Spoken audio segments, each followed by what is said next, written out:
Sales के अंदर क्या क्या होता है, तो इसमें अलग अलग कोडोन्स होते हैं। ट्री करते जाए तो वैसे ही ये पार होता जाता है और ये ट्रांसक्राइब होता जाता है।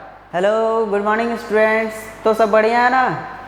तो हम लोग पिछले क्लास में देख रहे थे कि हम लोग का जो जीन्स है, डीएनए है, वो कहाँ पे होता है? न्यूक्लियस में। अब न्यूक्लियस में होता है तो वो कैसे कैसे काम करता है, कैसे कैसे बाहर निकलता है। डीएनए जो है वो क्या बनाता है? Chromatin fibres. क्रोमेटिन फाइबर से मिलकर क्या बनते हैं? क्रोमोसोम। अब जो डीएनए है उसके अंदर क्या होता है? जीन्स होता है। अब जीन्स का काम क्या है? जीन्स का काम है प्रोटीन्स को बनाना, प्रोटीन के लिए कोड करना। एक कोड होता है जीन, जिससे जैसे हर चीज़ का एक कोड होता है कि उसी जैसे ताला खोलना है तो उसके लिए एक पर्टिकुलर कोड होता है, डिजिटल कोड। अगर हम लोग देख लें मोबाइल का पासवर्ड है तो उसको कोई भी पासवर्ड है तो वही पासवर्ड से खुलेगा। तो प्रोटीन्स के केस में भी ऐसा ही है कि जब हम लोग सही जीन लगाएंगे तो सही प्रोटीन बनेगा। ठीक है, तो आज का क्लास में हम लोग देखेंगे कि जीन्स कैसे काम करेगा। तो सबसे पहले हम लोग जानते हैं कि जितना भी हम लोग फूड खाते हैं, फूड लेते हैं, तो उसमें प्रोटीन्स होगा, वाइटामिन्स होगा, मिनरल्स होगा। तो उस चीज़ का क्या होता है?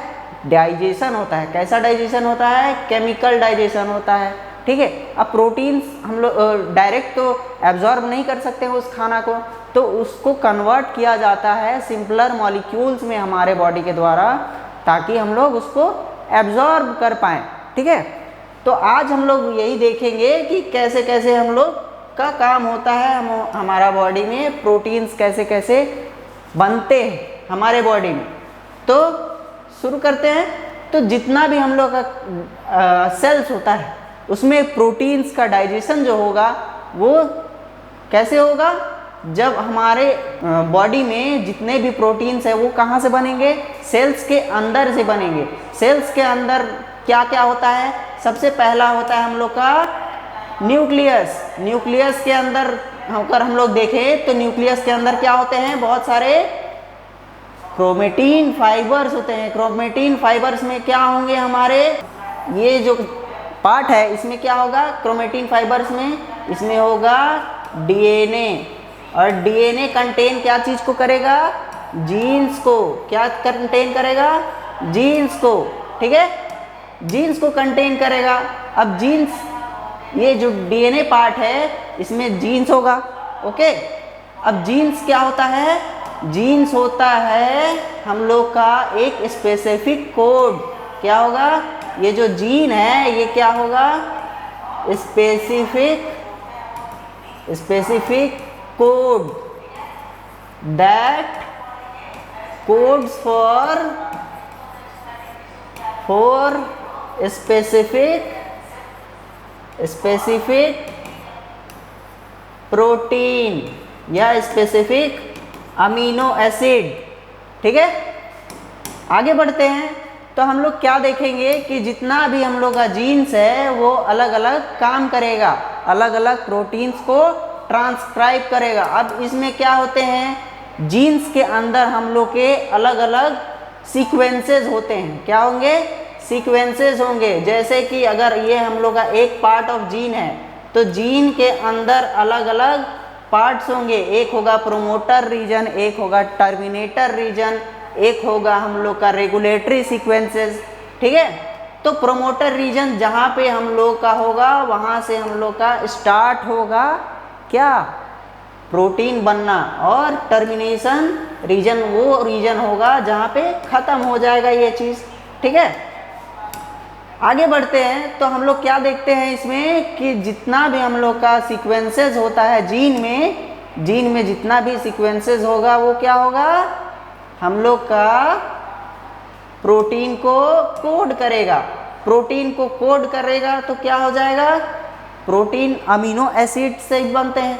तो अलग अलग अमीनो एसिड जो होते हैं वो अलग अलग तरह के प्रोटीन को बनाएंगे। ओके, अब देखेंगे हम लोग कि इसमें क्या होता है। प्रोटीन दो तरीके से बनेगा। प्रोटीन दो तीन स्टेप्स में बनता है। तो पहला है हम लोग का, पहला स्टेप है हम लोग का ट्रांसक्रिप्शन। ट्रांसक्रिप्शन। ट्रांसक्रिप्शन में क्या होगा, जो हम लोग का डीएनए जो है उससे क्या बनेगा, एमआरएनए बनेगा। एमआरएनए क्या है, यह है मैसेंजर आरएनए।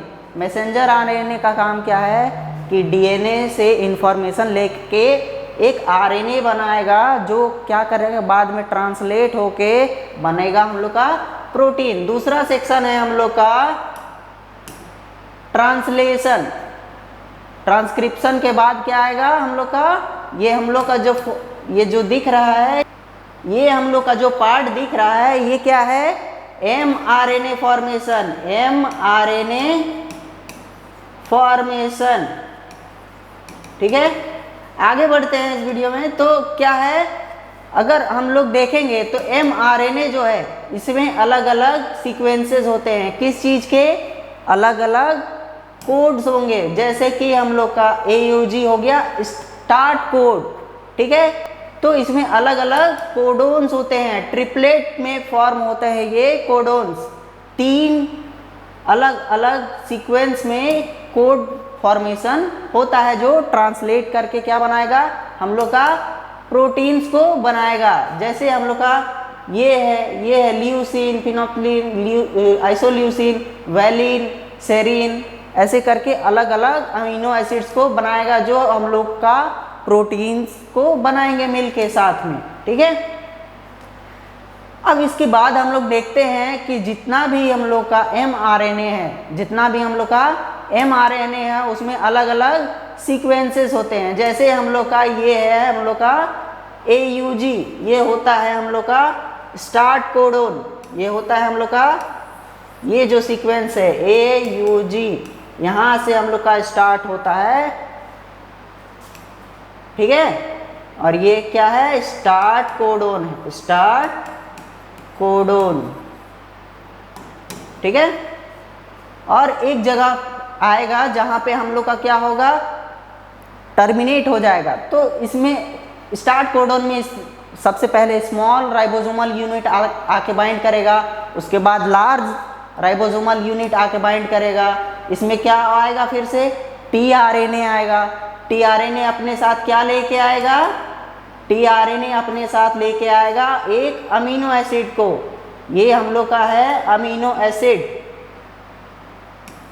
ये है हम लोग का tRNA, और ये अपने साथ लेके आएगा अमीनो एसिड को, ठीक है। अमीनो एसिड लेके आया, ये यहाँ से बाइंड होते जाएगा, फिर से लार्जर सब यूनिट आएगा। उसके बाद ये एक क्लैंप के जैसा, जैसे रस्सी को हम लोग अगर पकड़े तो उसको अगर ऐसे करके पार करते जाए तो वैसे ही ये पार होता जाता है, और ये ट्रांसक्राइब होता जाता है, ये हम लोग का tRNA हो गया। और ये क्या होगा, फिर यहाँ पे बाइंड करेगा। ये कोडोन्स के अगेंस्ट में क्या बाइंड होता है, हम लोग का एंटी कोडोन्स बाइंड होगा। ये EPA साइट में कहाँ बाइंड होता है, EPA साइट में। अलग से फिर से आएगा हम लोग का कौन, एंटी कोडोन को कौन लेके आएगा, tRNA अपने साथ क्या लेके आएगा, एक अमीनो एसिड। अब ये अमीनो एसिड जो है हम लोग का क्या होगा, फिर से उस पे बाइंड करेगा, ठीक है। अब mRNA निकल के कहाँ जाएगा, हम लोग का साइटोप्लाज्म में। कहाँ जाएगा हम लोग का mRNA, यहाँ तो बन गया mRNA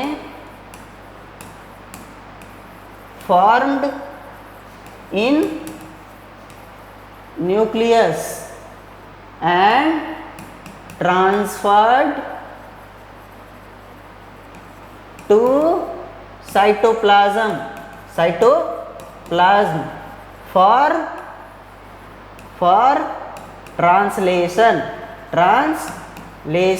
ट्रांसलेशन के बाद एक्चुअल प्रोटीन बनेगा हमारा, ठीक है। अब जो mRNA बना है हम लोग का, उसमें 2 तरह के सीक्वेंसेस होते हैं, 2 तरह के सीक्वेंसेस होता है। एक होता है एक्सॉन्स और एक होता है इंट्रॉन्स, ठीक है। तो जो इंट्रॉन्स होता है हम लोग का, वो काम नहीं आता है, तो उसको क्या किया जाता है, बाद में हटा दिया जाता है, ठीक है। अब ये हटता है तो इसके लिए एक प्रोसेस होता है। अब mRNA जो है हम लोग का वो कहाँ से शुरू हो रहा था? स्टार्ट कोडोन से। कहाँ से शुरू हो रहा था? स्टार्ट कोडोन से। और एंड कहाँ पर हो रहा था हम लोग का? स्टॉप कोडोन पे। हम लोग का कहाँ पे स्टॉप हो रहा था? स्टॉप कोडोन पे। स्टॉप कोडोन्स कौन कौन से हैं हम लोग के? उनका नाम है UGA, UAG एंड UAA। इनको बोला जाता है स्टॉप कोडोन्स। यहाँ पर आके क्या होता है हम लोग ट्रांसक्रिप्शन जो है वो एंड होता है, ठीक है। अब आते हैं इसमें, तो इसमें हम लोग क्या देखते हैं? जो स्टार्ट कोडोन है वहाँ पे हम लोग का स्मॉल राइबोसोमल यूनिट सबसे पहले आके बाइंड करेगा। उसके बाद tRNA आएगा। tRNA अपने साथ क्या लेके आएगा? Amino acid. और tRNA को बोला जाता है ट्रांसफर RNA, जो ट्रांसफर करता है किसको? अमीनो एसिड्स को। कहाँ पे? यहाँ पे, ठीक है। यहाँ पे आके बाइंड करेगा। ये कोडोन रीजन है, ये एंटी कोडोन रीजन है। और जब हम लोग का नाइट्रोजिनस बेसिस होता है वो अपोजिट, जैसे ए का जगह आएगा यू क्यों?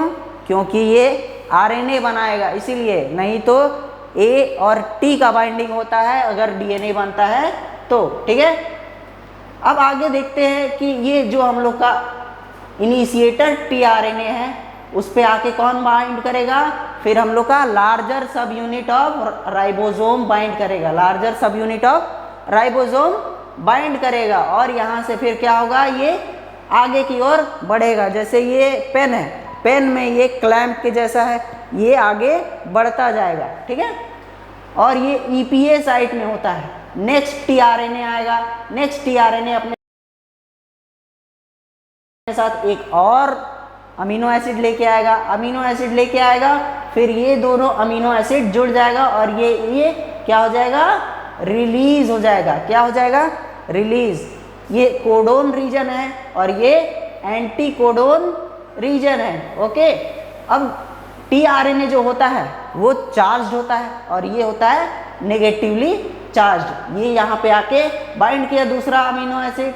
अब क्या होता है? इसका रिलीज हो जाएगा। इसका क्या हो जाएगा? ये निकल जाएगा बाहर और फिर से एक नया tRNA आके बाइंड करेगा। एक नया tRNA आके क्या करेगा? बाइंड करेगा और ये फिर से यहाँ पे जुड़ जाएगा। ये अमीनो एसिड्स का चेन ऐसे ही चलता रहेगा। और फिर क्या होगा?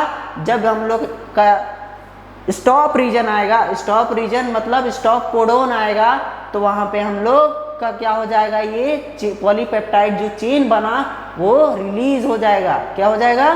रिलीज हो जाएगा, ओके।